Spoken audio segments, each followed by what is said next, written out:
Great. So I'm Mari Sacco, and I'm one of the co-organizers for this Oxford Future Professionals seminar series, which is going to be held every fortnight. We had #1 seminar 2 weeks ago on the day of, I think, the AI Action Summit in Paris. So I'm not sure what else is happening today, but we have a great speaker today. So I'm going to hand over to Julian Corge, who is the co-organizer for this seminar. Over to you, Julian. Thank you, Mari. Hi, everyone. Welcome to the second seminar of the Oxford Future of Professionals Seminar Series, or short OxFOP. I'm a PhD candidate in management at a business school, and we're delighted to have Carlo Cordasco as our presenter today. I will introduce Carlo and then briefly remind everyone of the purpose and structure of the seminar series before we will begin. Carlo is a lecturer in Management and Organizational Studies at Alliance Manchester Business School and an affiliate scholar at the Classical Liberal Institute at New York University School of Law. Carlo's research interests span from normative business ethics to the ethics of artificial intelligence, and he's currently working on conceptual and normative aspects connected to explainability in AI vis-a-vis human decision-making, which will be also the topic of today's presentation. Most of you will know about the purpose of the seminar series, but just briefly for those newly joining, the OxFOP series is intended to provide a forum for rigorous discussion of how professionals such as accountants, auditors, journalists, lawyers, and physicians are responding to opportunities and challenges of adopting AI in their work. And this seminar series will explore responsible AI from multiple disciplinary perspectives, including law, computer science, management, and today, philosophy. And as Mari pointed out last time, we want to not only have a multidisciplinary, but also a multi-stakeholder conversation, which is why we hope to attract a diverse audience of academics, practitioners, and policymakers, which is all of you. And the seminar will be structured as follows. There will be a 30 to 35-minute presentation by Carlo, followed by 40 to 45 minutes of discussion. And Carlo will present without interruptions, and we will then invite you to raise your hand and ask questions or offer comments after Carlo has finished his presentation. So that's from my side. Over to you now, Carlo. Thank you all. Thank you, Mari. Thank you, Julian, for having me over. And it's a really it's a great pleasure to be here to speaking to your audience. Let me try and share my screen to see if everything works. Just let me know if everything seems all right. Can you see? Okay, excellent. So I apologize to those of you that have already listened to this talk when I gave it in Alan Morrison's and Rita Moda seminar series back in October. For those of you who didn't, I'm very happy to hear your thoughts and feedback afterwards. So this is a very, I would say, kind of unconventional talk on AI ethics for two reasons, mostly. First reason is that I won't be talking a lot about AI, mostly because I'm not an AI expert. I'm mostly going to be covering the human decision-making side and then extend the analogy to AI predictions. The second is that it comes from someone who works in AI ethics that is also kind of optimistic about AI, which is kind of rare among AI ethicists, I must say. So I also should clarify that some of the contents that will be in this presentation are part of a project, not necessarily of a paper. What I'm going to be presenting today is actually probably a couple of papers. And it's a project that I'm running with some other people with whom we have different kinds of bids here and there. Hopefully will become research money in the future. On the left-hand side, you would see my colleague Michele Caprio, who's a brilliant mathematician and computer scientist here at the University of Manchester.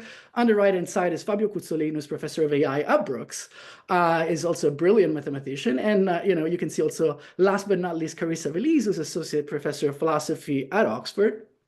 So you might have encountered her before. She's a very famous AI ethicist.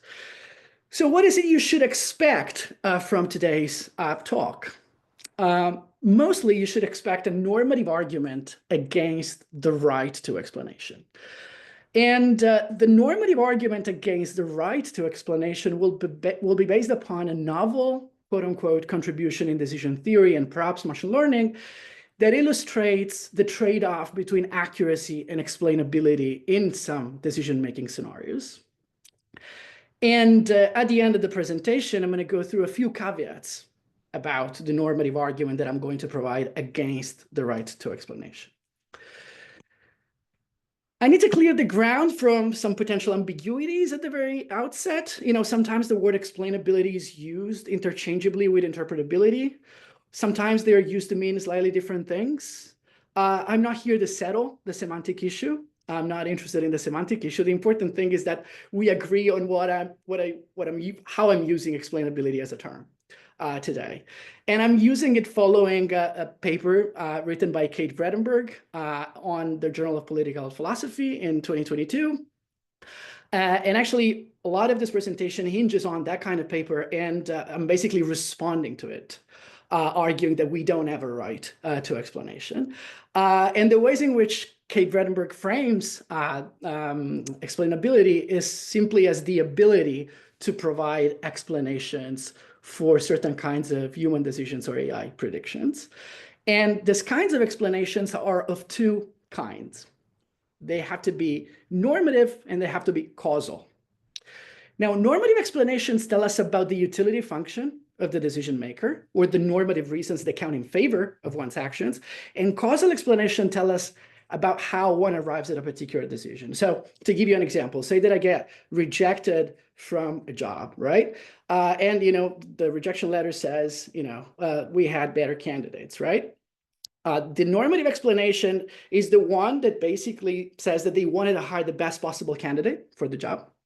The causal explanation is basically the criteria according to which they have made the kind of decision. So essentially, the normative explanation gives legitimacy to the causal explanation, but both are needed for explainability to happen.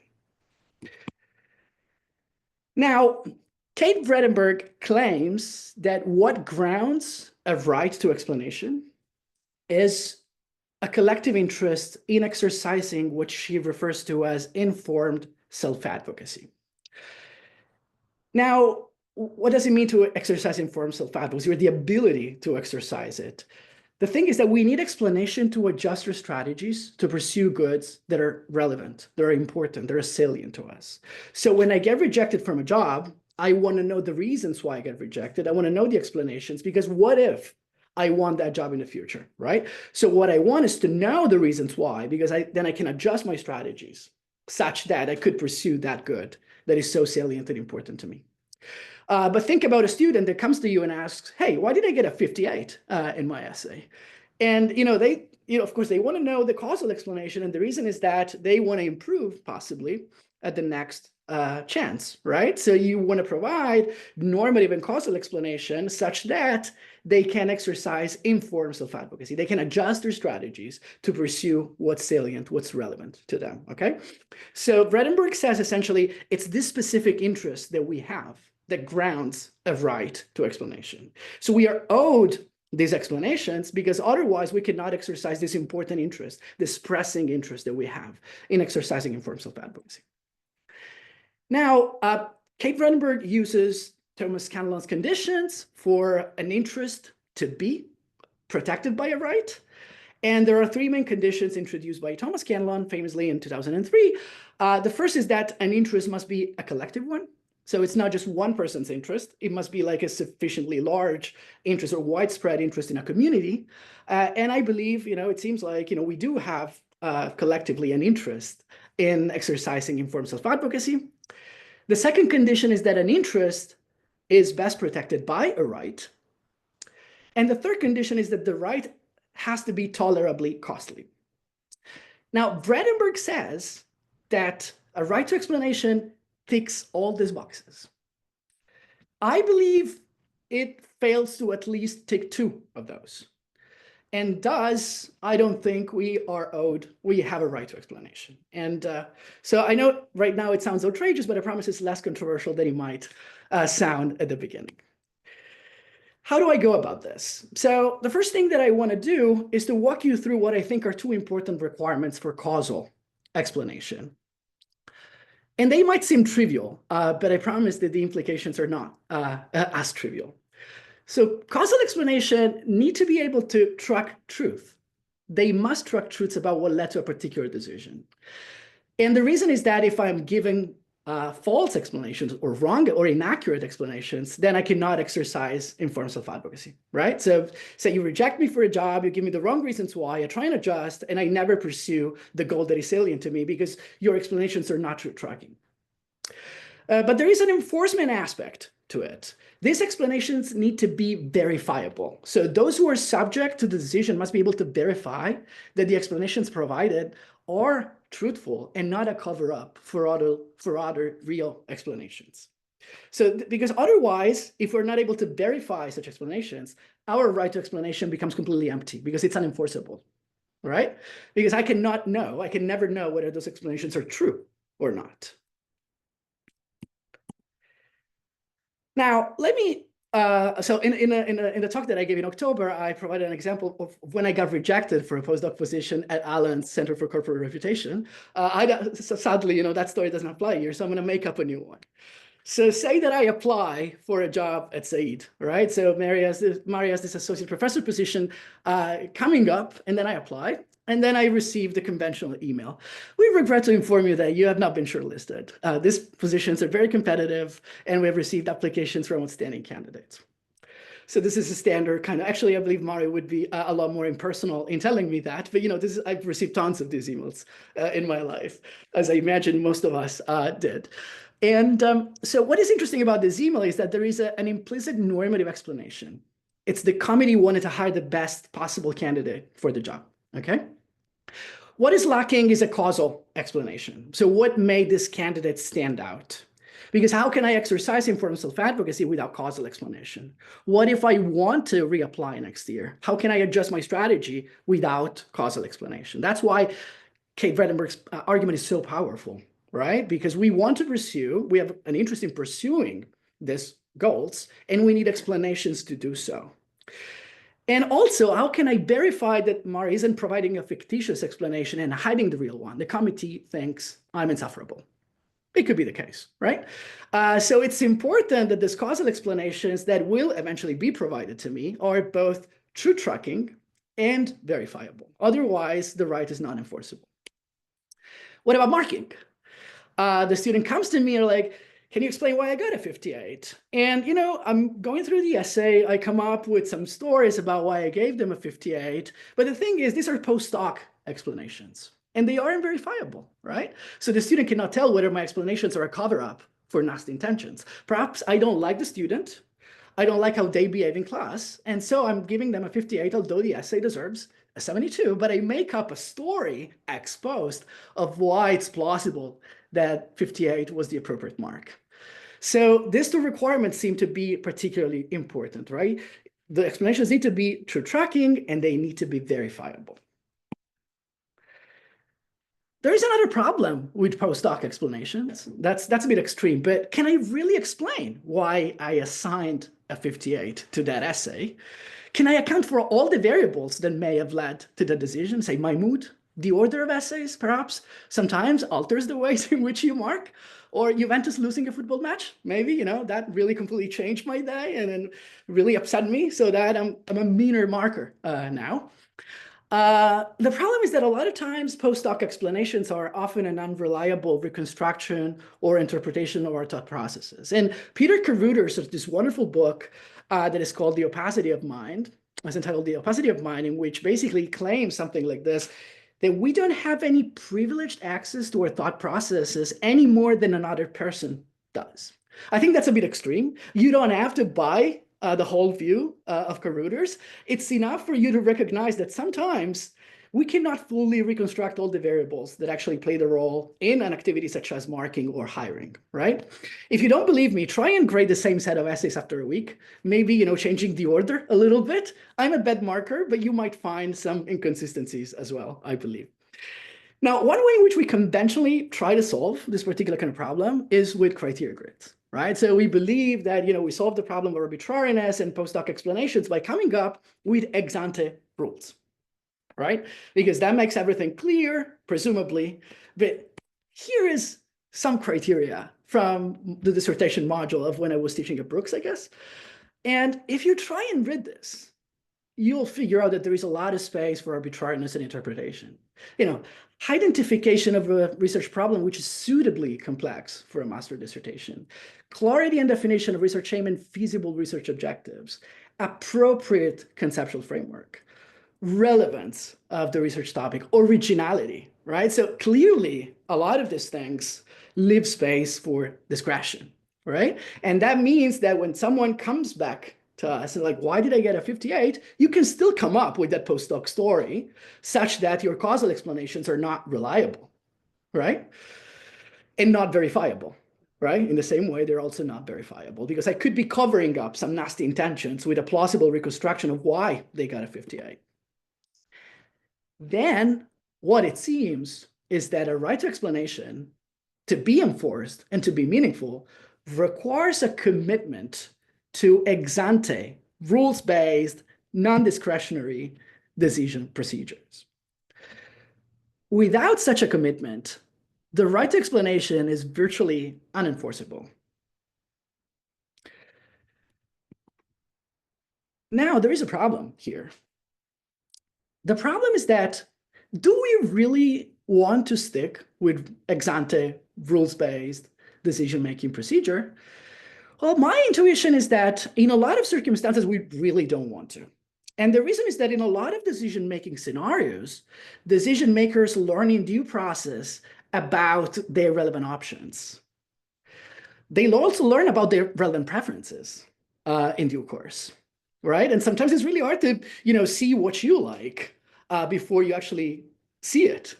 So the classic example comes from Krebs' preferences for flexibility. The story is that, sometimes, you are uncertain about what kind of tastes you're going to have tomorrow, whether it's going to be for a vegan meal or for fish or for meat, right? And so you choose a larger menu that gives you flexibility when that preference will be revealed. But I want to endogenize Krebs' model further. And I want to say, sometimes you learn about what you want when you're reading the menu, right? So you see this interesting dish and you're like, oh, I hadn't thought of that, but that's actually what I want to eat right now. Now, let me try and come up with a better example than the menu. Say that I have to hire a research assistant for this project that I have on AI. Now, ex-ante, I'm like, I want to employ a decision theorist or a machine learning scientist. But then what happens is that I'm scrolling through CVs and I notice a philosopher of science who might be the best match. I had not thought of it. I had not considered that. I'm just learning in due process that probably this could be the best match, right? Now, the problem is this. If I want to stick with ex-ante design rules, such as hire either a decision theorist or machine learning scientist, I'm going to be very explainable to the rejected candidates according to that particular kind of rule, but I'm going to have to compromise on accuracy because I believe I have found a better match, but in order to be explainable to the rejected candidates, I choose to compromise on accuracy. If, on the other hand, I decide to hire the philosopher of science, then my decision will be less explainable because I'm updating a rule in due course, right? And, basically that opens up space for discretionary interpretation. And that means that my explanations, my causal explanations will lack verifiability. Maybe they will be truthful, but they will lack verifiability. Because someone could ask, is that really why you're hiring the philosopher of science? Or there is something else going on? The reason is that the philosopher of science has the best profile, or is it that there is some other reason going on? Okay. So it seems that there is a trade-off, at least in human decision-making, in scenarios in which the decision maker learns in due process between accuracy and explainability. If I'm forced to stick with ex-ante design rules, I miss out on the opportunity of hiring the philosopher of science. If I update the rule, my explanations will not meet one or both requirements that we thought are really important for causal explanations. Think about marking, right? Imagine that we figure out this perfect criteria grid that is completely non-discretionary. It leaves zero space to arbitrariness, okay? So that I cannot come up with post-hoc reconstructions about why I gave a 58, okay? The problem is that you cannot anticipate at the very outset all the ways in which an essay could be good or bad. And so what happens is that you're going through this essay and you're like, oh, this essay against the criteria grid, doesn't really fare well if you're like marking against it. But then you're saying, but this deserves a first. It's just, I hadn't thought of the possibility of an essay being this good. And so I don't have criteria that can account for these kinds of qualities. Or think about the opposite. There might be like mediocre essays that actually are pretty good when marked against the criteria grid. But then your gut feeling is that the essay doesn't really deserve a first, right? And so the problem, again, in this case, is that if you have to stick with the ex-ante design rules, you're going to compromise on accuracy, but you're going to have, but you're still going to be very explainable to the students. On the other hand, if you do some rules updating, then what happens is that you're going to maximize accuracy, but you're going to compromise on explainability. Because again, you open up the space for post-hoc reconstructions. Now, so this is the beat about AI. There will be a bit more towards the end, but so there are two broad approaches to enforcing explainability in machine learning, broadly speaking. We have post-hoc explainability, and basically that means using secondary method to interpreting the prediction of a complex, high-performing algorithm. This involves techniques such as reducing model size or using other kinds of algorithms to interpret the decision of the original algorithm. Or you can build explainability into the model itself by constraining the architecture. And you can think about simple decision trees, right? Or perfectly explainable because they're like basically rule-based models that leave zero space for opacity, essentially. Now, the point is that post-hoc explanations have the same problem. So post-hoc explainability has the same problem of post-hoc explanations in human decision-making. They are approximation of causal explanations, right? So they lack verifiability and they could also lack reliability. So we have problems in trying to understand exactly how a model makes its predictions according to the sort of like post-hoc interpretation. The solution to this is intrinsic constraints, so constraining the algorithm at the very outset in a rule-based way.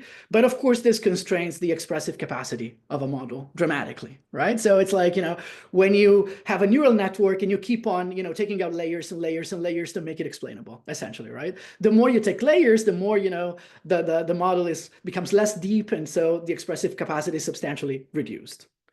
So you observe this trade-off between accuracy and explainability in a wide variety of models. And so the same kind of trade-off that applies to human decision-making can be extended to a large amount of models in AI. And we need to figure out a way of, how do we deal with this? Because a right to explanation seems to imply that the only use that we can make of AI is by building explainability into the model itself, thus reducing the expressive capacity of the AI. But this seems to reduce dramatically the kind of possibilities that we obtain by employing AI in a wide variety of tasks. And okay.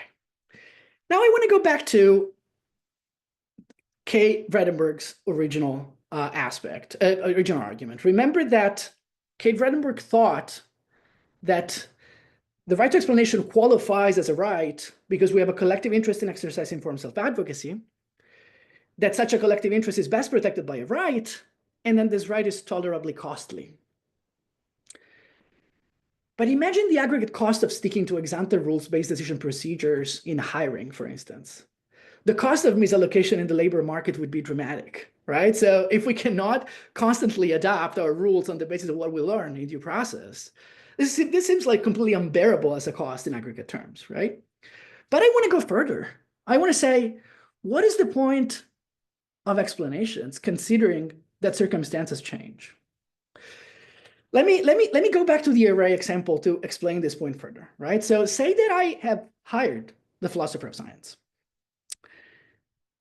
And as a result, what I'm doing is that I'm telling the decision theorist and the machine learning scientist, look, I didn't hire you because I want a philosopher of science, okay?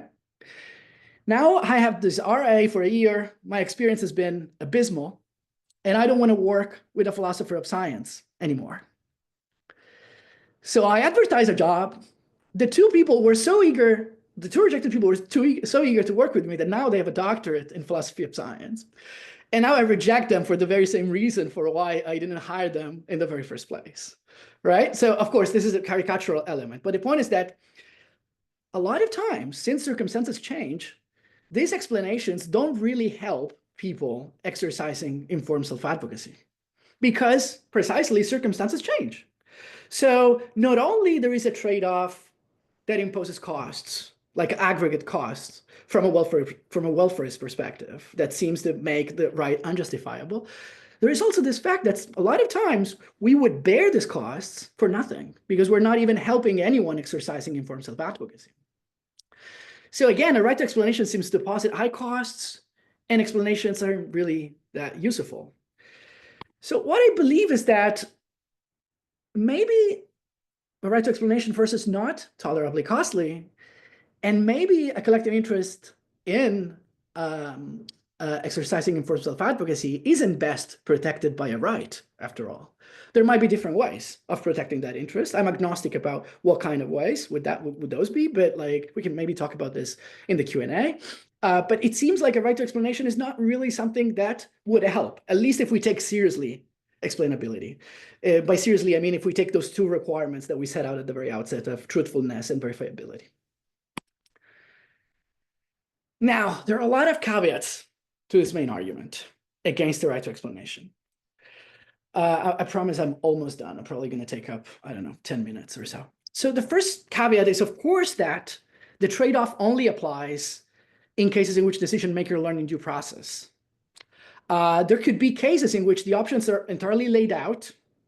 Decision makers know everything about the decision-making scenario. And in that case, there is no cost in sticking to ex-ante rules because there is no T2, there is no T1, right? So circumstances don't change. There is nothing to learn. Everything is laid out. And so in that case, you can, be explainable and accurate because there's not dynamic elements going on. There is no learning process on the side of the decision maker. The problem is that these scenarios don't really happen in real life. I mean, there are cases in which, you don't learn in decision-making procedures, but they're very rare. A second caveat, which I take to be probably the most interesting one, is that public administration decision-making, I think, is different. And I think it's different because in a lot of public administration decision-making, predictability could be more important than accuracy. And since explainability is a key component of predictability, we may want to privilege explainability over accuracy.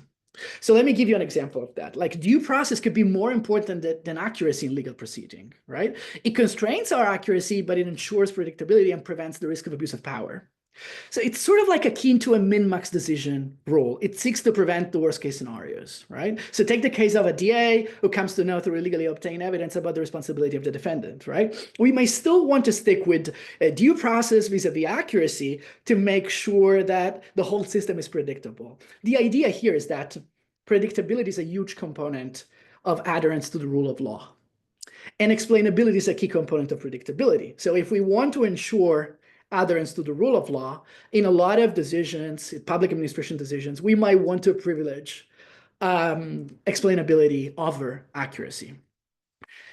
There is also this other important aspect that predictability, especially in the public sector, shapes learning effects, right? So the law should be relatively stable and immune from change to allow people to learn how to behave, right? So think about procedures to obtain citizenship. You want this procedure to be as stable as possible to create some kind of predictability and adherence to the rule of law such that people can adjust their strategies. You may want to change those rules sometimes to improve selection or, improve accuracy according to whatever utility function you have there. But this has costs in terms of learning effects.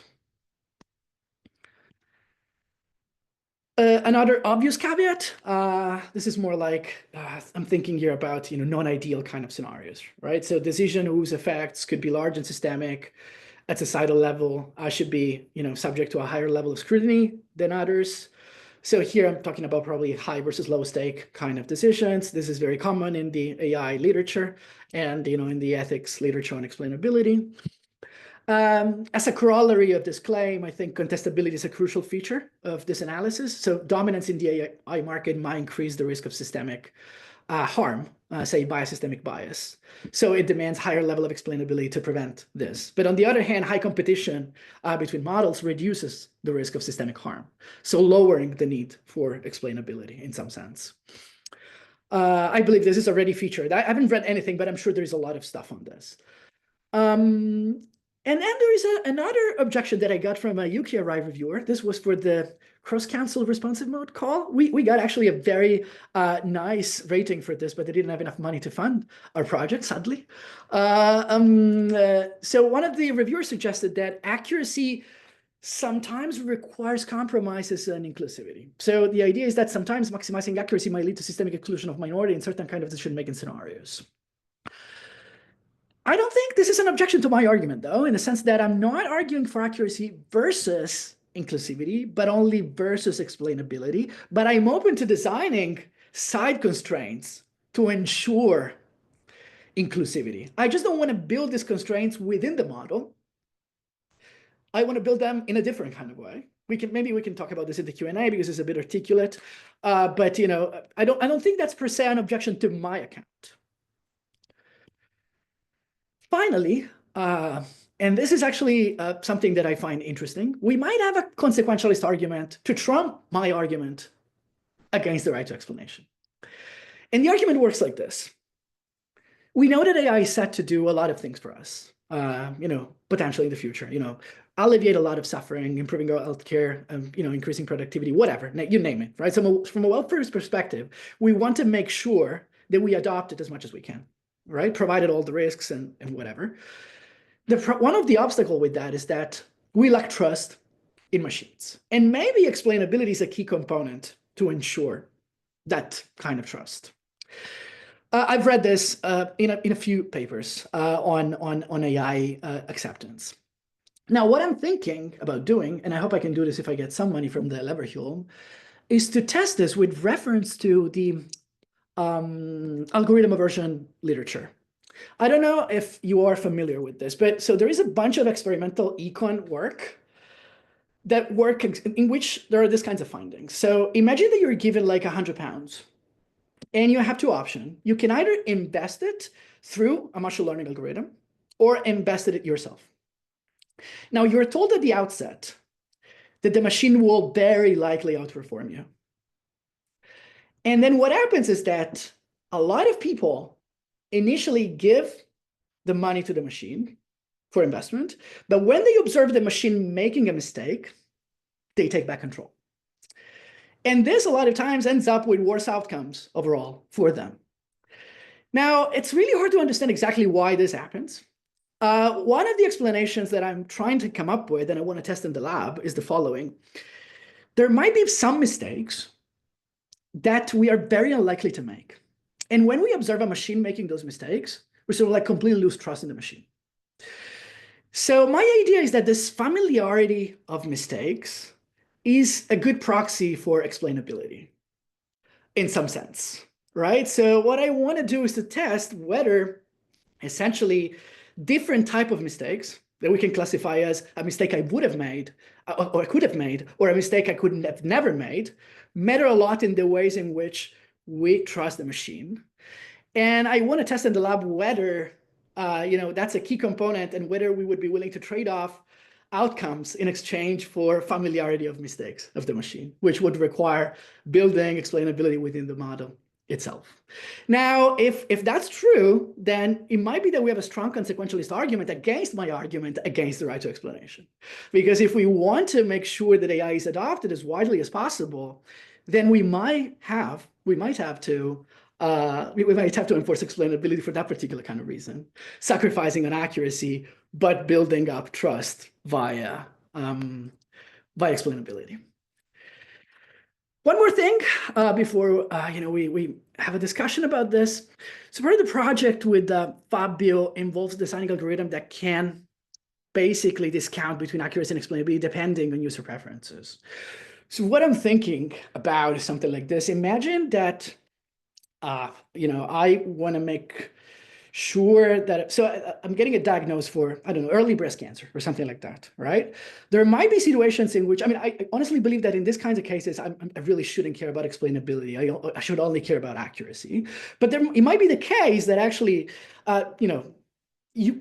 for some reason, you discount those things differently from the way in which I do. And so it might be the case that these algorithms are good because they could ensure trust by making you decide the grade of explainability that you want, even though that means sacrificing a little bit on accuracy, right? And so we anticipate various applications of this, marketing, policy, not just healthcare. So get in touch if you have other potential applications in mind.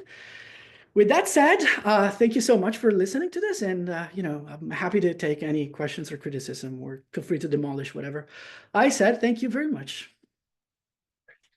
Thank you so much, Carlo. This was fascinating and frustratingly compelling, your argument against the right to explainability. So I would like to invite everyone to please raise your hand if you have a question to Carlo. I see you already have some comments in the chat, but please feel free to raise your hand and unmute yourself if you would like to ask a question in person. So we have Frida. Please go ahead. Thank you. Thank you so much, Carlo, for a very fascinating presentation. I'm listening with big ears, and really think this is super relevant and important research that you're making. I have a somewhat stupid question, perhaps, but I'm really curious to hear your thoughts about this. So I'm in dialogue right now with lots of practitioners, and I'm really absorbed with the hype of generative AI still, and trying to figure out how to work with this. Would you say that there is a difference between the things that you're researching, your arguments? Do they play out differently depending on if it is, sort of say, normal AI or if it is generative AI, if you see what I mean? I don't think actually that's a stupid question at all. The problem, I don't feel like I'm qualified to answer that question, because I'm not, I don't do technical work on these kinds of things. So I wouldn't know.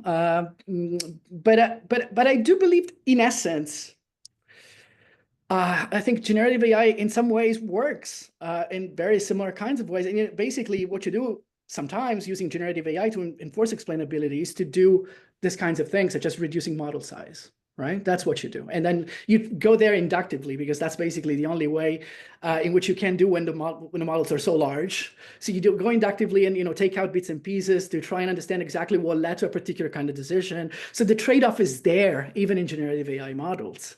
Of course, I'm not qualified, so you should take this with a pinch of salt. But from the conversation that I have with people that know about this thing, I don't think so. There is actually a colleague of mine, Iqbal, here in the business school, that I think actually gave a presentation at the Mathematics Institute at Oxford last week.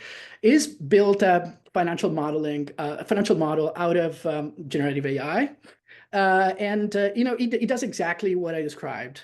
So basically, to enforce explainability, it tries to take out bits and pieces inductively to understand exactly what led to a particular kind of decision, right? So, but the trade-off is there, because when you reduce the size of the model, you're also basically limiting the expressive capacity. But again, pinch of salt. Great, thank you so much. So we have Samiret. Would you like to please ask your question? Yeah, thank you again, Carlo, and everyone.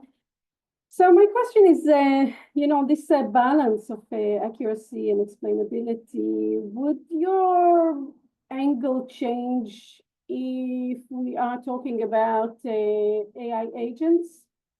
So AI agents would, they already talk to each other, and we are kind of not involved anymore in this kind of learning and the dynamics that you just covered, and all these caveats. What really matters. So when those agents get the control, and they are taking the control, will your argument change, or we stay in the same building blocks or criteria that you just talked about? I don't know. That's a compelling question. I want to make sure, I want to clarify at the very outset that this paper does not engage with, say, artificial general intelligence, right? So it's basically looking at what we have right now. And of course, I think I have some worries about, what could happen in the event that we reach different kinds of thresholds of intelligence. But, I'm not, of course, avoiding any consideration about existential risks in this paper, mostly because I'm making like a slightly more, I would say, confined argument to the current level of technology. But I wouldn't know. I wouldn't know how to answer that. I have to give it more thought. But thank you for the question. So Liesel posted a comment in the chat. I don't know whether you would like to ask the question yourself, perhaps. Yeah, hi, Carlo. Thanks for the great chat, the talk that you gave. Maybe I might be missing kind of your line of reasoning because you come from a philosophical point of view, so I come from a little bit more of a legal point of view, and I think there are different justifications for different types of explanations depending on the stakeholder. So I think in post hoc explanations, for example, approximations might be actually relevant for the intended recipient. But I think rather the question should be that it's a level of transparency rather than the end all, that one explanation is providing enough, but it is trying to build transparency, which is a layer of many mechanisms that we use to build trust. And I wondered if you had any thoughts about that. That's excellent. So actually, I want to be completely honest. I'm not against a right to post hoc explanations, right? And I'm saying, if you're satisfied with post hoc explanations, they're great. They're not costly. They don't require compromising on accuracy. So the point is that if someone is satisfied with post hoc explanation, that's completely fine. The problem is that if you're thinking about an enforceable right to explanation, then you have to think about what makes a right to explanation enforceable. And sadly, what makes it enforceable is that this explanation not only needs to be true tracking, but they need to be verifiable. And a lot of times, post hoc explanations, by virtue of being post hoc, are not verifiable. That's the main problem that we have there. So long as there is space for discretion when I reconstruct, when I build ex post an explanation for a particular decision, then my explanation is not entirely verifiable. Now, to be completely honest with you, I think that we could imagine a less binary account of the trade-off between accuracy and explainability. So a trade-off that moves on a continuum, right?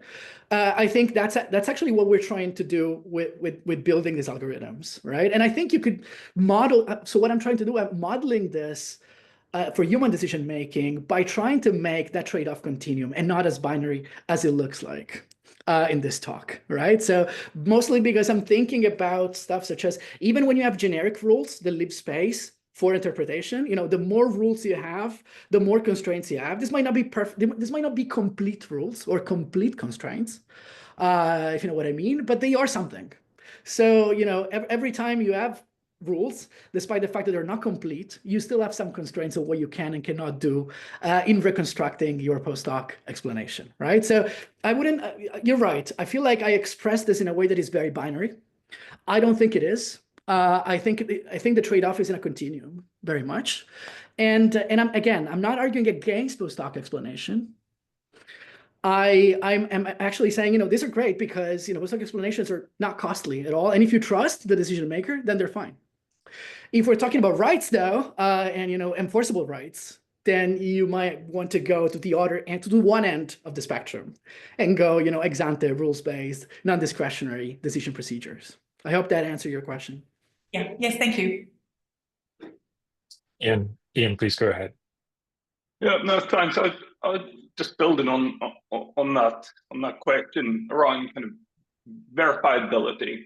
I'm not sure what you mean by that term. Perhaps kind of you define it more in detail in the paper. I guess the way I'm looking at this as a kind of ex-litigator is when you argue for truth and verifiability, that's not how we do things in the common law jurisdictions. What you do is you get into court and you have a bun fight over. And so there's no requirement for truth. There's no requirement for verifiability. All there is a requirement for me to prove on the balance of probabilities that in a civil case that X or Y happened. So as I listened to your talk, it struck me that you were kind of bringing absolute to a much more fuzzy environment. I guess while while I'm kind of going through a couple more kind of clarification questions. One was around kind of self-advocacy. The way you kind of framed it was about kind of adjusting your own behavior based on feedback. You don't get the job, you get explanation. Next time you can behave in a way that's more likely to get you the job. As I heard that, I was thinking self-advocacy, again, from a litigator's perspective, can sometimes mean changing the other party's behavior. So when the explanation comes through, you go back and say, hey, that's a protected characteristic. You're not allowed to do that. You actually have to hire me. So I didn't know if that comes through. You probably cover it in the paper. I know that these things are very difficult to do in the time. I guess as well on kind of rules, I didn't see how the rules followed from your claim, but surely kind of ex-ante principles, which is how, again, in law we deal with most of these things. You say it has to be reasonable, it has to be rational, it has to be proportionate. And like, they're not in the syllabus, but again, you get in the court, you argue all these things through, and they account for discretion, but also an ability to make these less costly, these types of trade-offs. I guess the final one was around kind of the dichotomy between accuracy and explainability. You kind of put these forward, at least as I kind of understood it, and again, probably for our benefit, it's a bit dichotomous. But I see them sometimes as two sides of the same coin. So how can you know the accuracy of an ML system without someone being able to explain to me how that accuracy exists? So that was my short list. This is excellent. Really, really good thoughts. Indeed, what I'm trying, so this is something I thought about like a couple of weeks ago. In a sense, one of the implications, okay, it's not implication, but think about this. Civil law is very different from common law. It's an attempt, probably a failed attempt, to make all decisions explainable, right? It's fascinating if you think about this. Common law, precisely because it doesn't aim to do that, it's much more reliable and predictable in the end, in some sense, right? So I think you're pointing to a very interesting, so the point is that the attempt that civil law tries to do is basically to say, look, I can anticipate all the circumstances ex ante, and I can lay down this list of rules such that everything is clear to everybody ex ante, right? It never ends up being like this because, of course, circumstances change. You have to accommodate for moral and technological innovation. This basically ends up with a lot more arbitrariness than you would have thought you had at the beginning, right? So with more general principles, you're actually, in a sense, sometimes, maximizing both accuracy and explainability. I think that's absolutely excellent, and I believe that's why public administration decision-making, including course decision, is kind of an exception to the rule that I had thought about.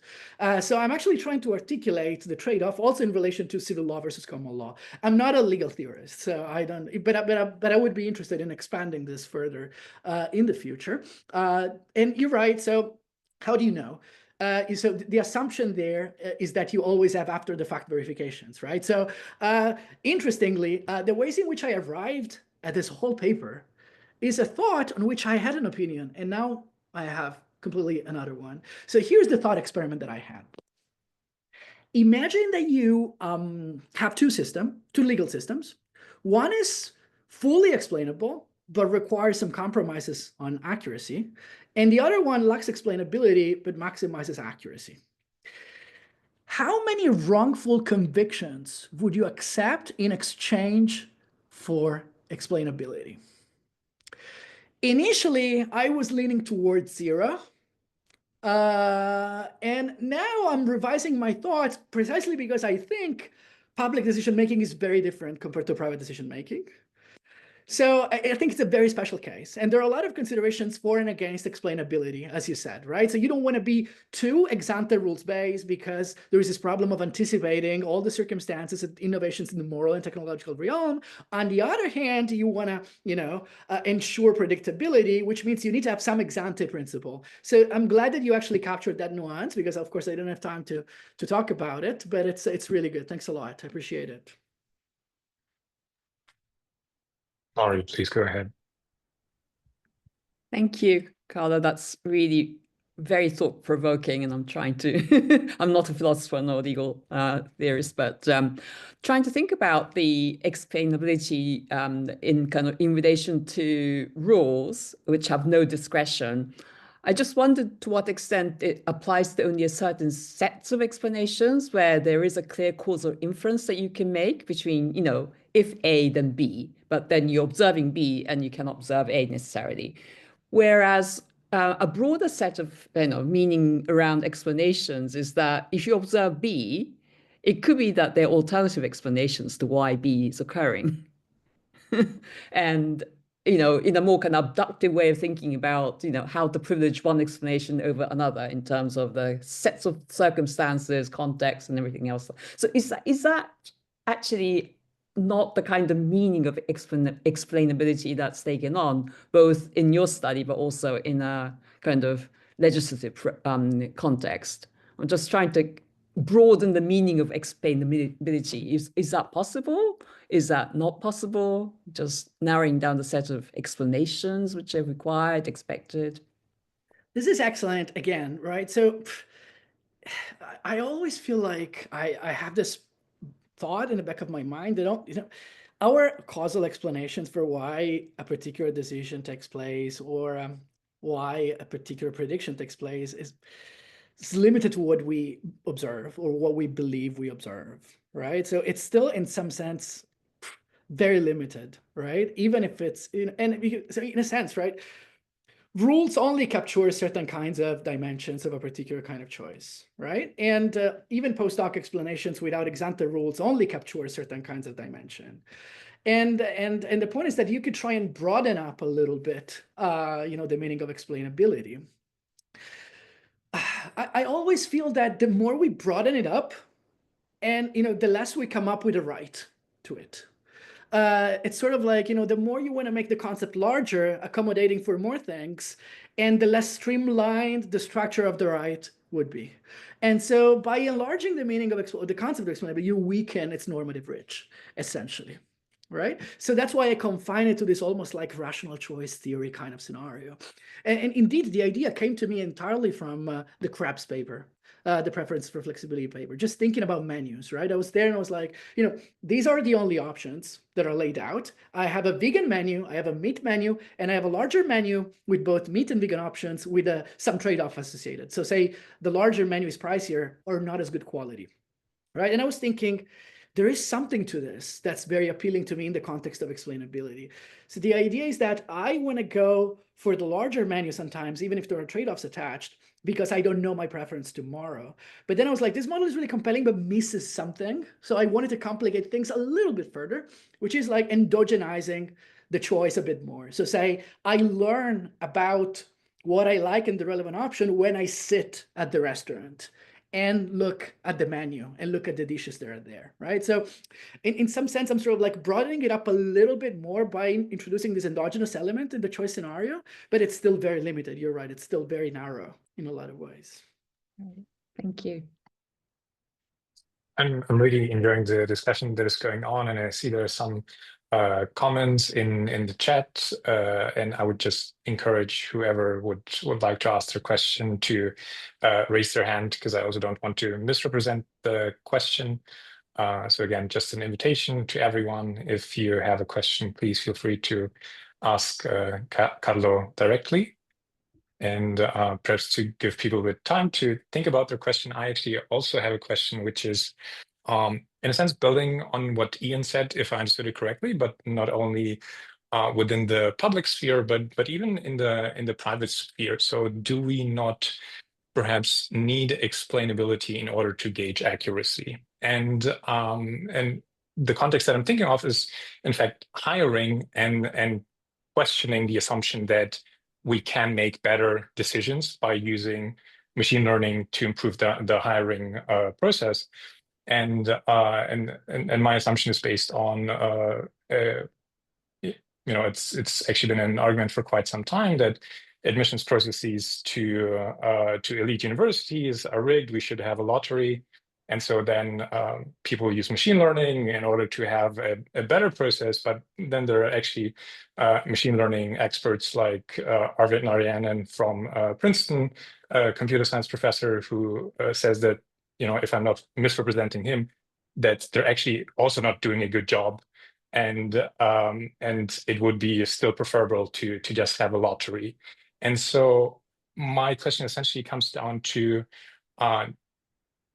as I stated initially, do we not need at least an attempt at explanation to gauge how accurate something is? Because what is also important is the legitimacy of this decision-making process. And if we cannot get at to the accuracy, that's quite a tricky part.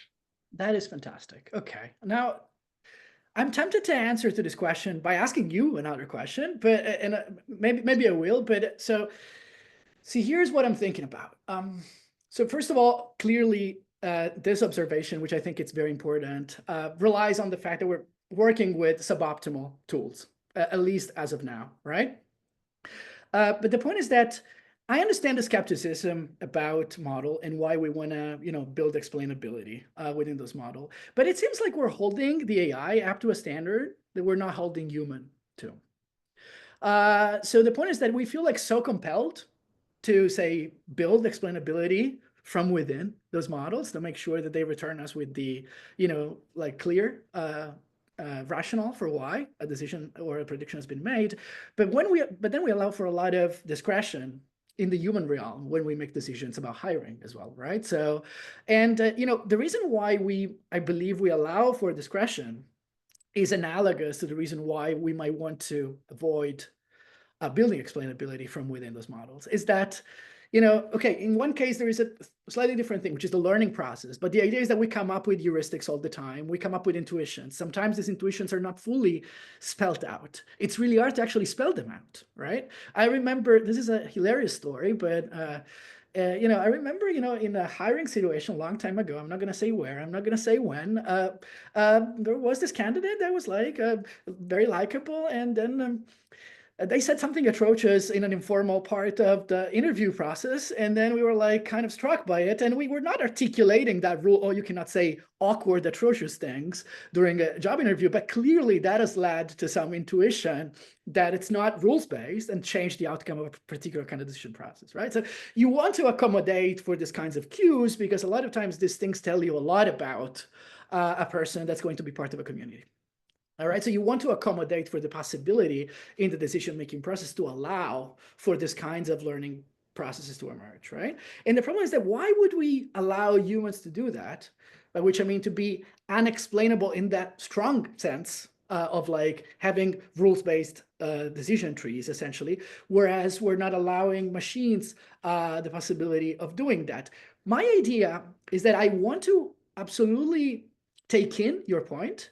And my way of taking it in is that we need to be able and honest in providing post-hoc reconstructions for our decisions, because this really helps the decision-making process. And what I mean by this is like, even when it's humans that have discretions about these kinds of decisions, afterwards, we need to exactly analyze why we made a particular hiring decision. So even between us, to be honest, and even try and come up, not with codified rules, but try to spell out what kind of things actually led us to that particular kind of outcome. And I think we should be doing the same with AI decision-making, right? We should be using the secondary method to interpret the decision of the machine as much as we can, right?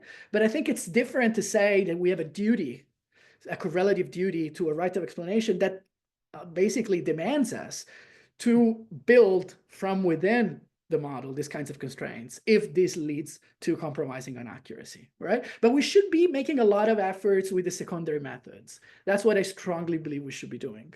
I think we have some kind of duty to do that, and especially because it doesn't require us to compromise on accuracy. So I think that applies to both the human and the AI decision-making side. So I want to make clear that I'm not arguing against post-hoc explanations. I like post-hoc explanations. I think they're really important. They lack reliability. They are not useful from an enforceability standpoint, maybe, because a case could always be made that the outcome is what it is and it's fair because they're post-hoc, but they're still incredibly useful. And I think we have a moral duty to engage in post-hoc explanations.